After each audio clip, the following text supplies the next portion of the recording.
komanso tikuze nizona tikamayankhula chonchi sikuti tikuopa UTM. Vuto mukumaziyamba dala munazolowera kunyoza anzanu, tikabwenzera mukulira ndikuyamba kugwa zifufu. Akuluakulu, zipani zopikisana kumalawi kuno ndi ziwiri. Tamva posachedwa pompa Gordani Hala, Vice President wa MCP, wakhazikisa age limit bill.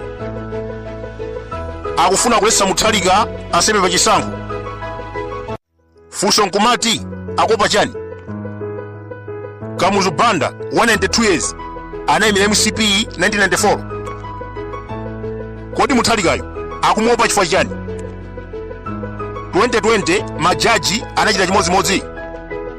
Ataona kuti palibe chipani chimene chingagonjetse DPP, anapanga 50+1.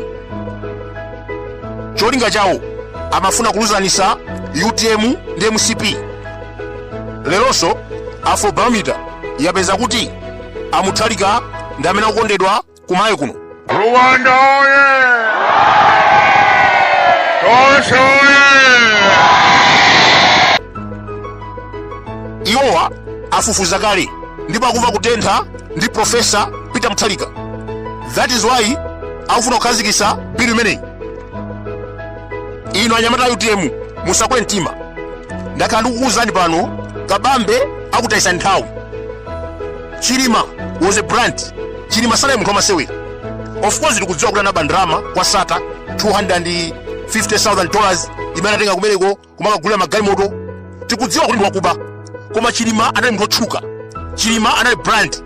That one we cannot deny. Anapeza mavoti 1 million.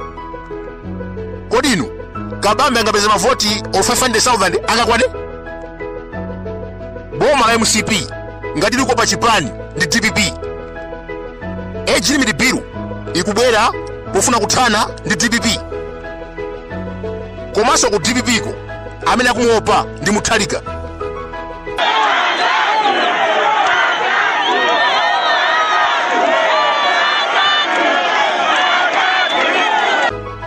History is the best teacher.